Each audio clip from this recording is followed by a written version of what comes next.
Okay, January 8th. Here is the new door panel. Here is the original. I don't know if it was red or brown when it started, but that's what it is now. So I did that. And I also replaced the glass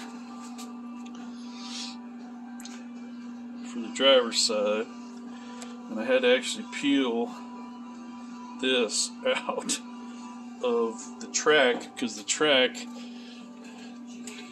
it's extra, it's a lot extra to get a glass with it. So this is the track, and then this is Ultra Gray, and I think it works pretty good. So I got the tape, the Ultra Gray. You're not going to see any of it when you roll the window up. So be installing that next. Oh, and I fixed the horn.